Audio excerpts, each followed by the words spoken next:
अस्सलाम वालेकुम everyone, welcome back to my channel. कैसे हैं आप सब जी? तो टाइटल से ही पता चल गया होगा, आज आपको मैं आपके साथ शेयर करने वाली हूँ मूंग मसूर की दाल की रेसिपी। लेकिन इससे पहले अगर आप मेरे चैनल पर न्यू हैं तो प्लीज़ चैनल को सब्सक्राइब कर लीजिएगा। अच्छा, ये दाल तो वैसे सबके घरों में ही बनती है, लेकिन आज मैं अपना वर्जन ऑफ मूँग मसूर की दाल के मैं कैसे बनाती हूँ वो आपके साथ शेयर करूँगी। इसके लिए मैंने 1 कप मूँग की दाल और 1 कप मसूर की दाल ली है और उसको वॉश करके मैंने एक पतीले में डाल लिया है।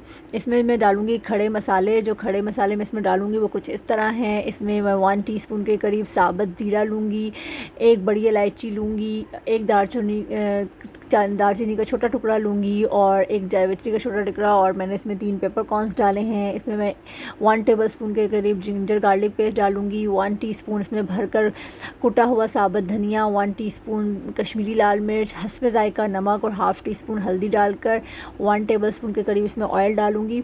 ऑयल डालने का मकसद इसमें यह है कि हमारी दाल जो है वो बॉयल होकर इसका पानी जो है वैसे बाहर नहीं आएगा, जो अक्सर हो जाता है कि पानी बॉयल होकर बाहर आने लगता है अगर हम ऊपर ढकना ढक दें तो। और इसमें मैं 2.5 कप के करीब पानी डालूंगी और इसे ढक कर रख दूंगी जब तक कि हमारी दाल गल ना जाए और इसकी कंसिस्टेंसी वैसी गाढ़ी ना हो जाए जैसी कि हमें चाहिए। अब आप यहाँ देख सकते हैं कि हमारी दाल बनकर तैयार हो चुकी है। अब जी इसमें बारी आती है तड़का लगाने की, और तड़के से ही सारा टेस्ट आता है दाल में, तो ये मस्ट है। इसमें मैंने 1/2 कप के करीब ऑयल लिया है। इसमें मैं अनियन चॉप डालूँगी। जब हमारा अनियन जो है वो फ्राई हो जाएगा हल्का सा, तो इसमें मैं इसमें लहसुन के जवे चॉप्ड करके डालूँगी। जब हमारा लहसुन और प्याज दोनों ही गोल्डन ब्राउन होने के करीब होंगे तो फिर इसमें हम डालेंगे 1/2 टीस्पून के करीब साबुत ज़ीरा।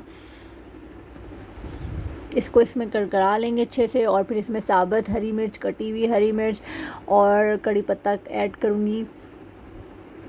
इसे भी इस तड़के में हम अच्छे से मिक्स कर लेंगे ताकि इसका भी अरोमा इस तड़के में अच्छे से आ जाए। फिर इसमें 1 टीस्पून के करीब कसूरी मेथी डालूँगी और 1/2 टीस्पून इसमें भुना कुटा ज़ीरा डालूँगी। 1/2 टीस्पून के करीब इसमें साबुत पिसा हुआ गरम मसाला ऐड करूँगी, और फिर इसमें थोड़ा सा धनिया डालकर इस तड़के को हम अच्छे से मिक्स कर लेंगे।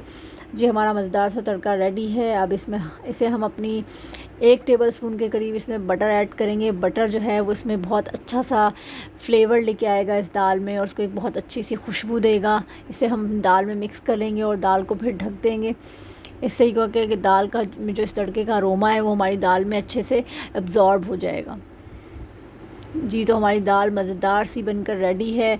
अब इसे आप चावलों के साथ खाएं, रोटी के साथ खाएं, जैसे भी खाएं, सब चीज़ों के साथ ही बहुत ज़बरदस्त लगती है।